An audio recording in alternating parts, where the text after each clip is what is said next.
Okay, let's talk about where the MOOCs are and what do they cover and then how are they used.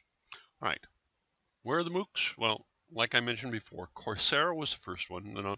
In the information in the Schoology class, I've got all these links, but if you just Google these names, it'll pop right up.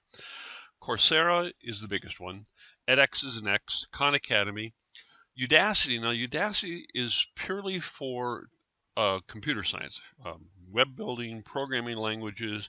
But the really neat thing about Udacity is if you complete certain classes, they'll guarantee you a job.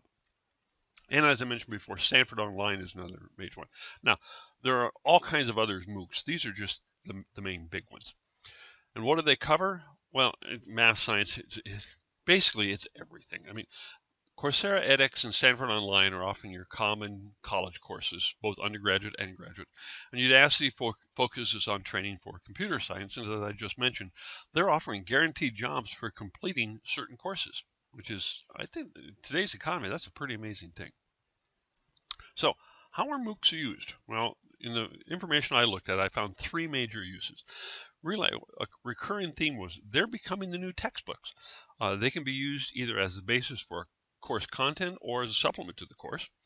And what some schools are doing is, one of the things we'll talk about, a con you can't get a degree from a MOOC. But certain colleges are saying, if you take this MOOC class from Coursera, we will offer you college credit at our course. So there are ways to, and basically what they're saying is it's the new textbook. They're also used as a means of lifelong learning. Personally, this is where I find these things fascinating. I'm retired. I've got time on my hands. I'm just looking for ways to learn stuff. As one of my friends says, "Oh, you're one of those lifelong learners." Yeah, I am. And so we just love to take these courses. And instead of reading a book, I'll just say, I'll take this MOOC course. The other thing I found interesting is they're being used to determine effective means of pedagogy. So why? How's that happening? Well, if you have 5,000 people completing your course, and only 500 people complete another course, you can look at those two courses and say, well, how come some people do this course, 5,000 people complete it, this course, 500 people complete it? What's the difference in these courses that the one course is so much more popular and so much productive than the other course? And so it really is a means of determining what is effective pedagogy. And it also gives everyone a chance to watch the finest professors in the world.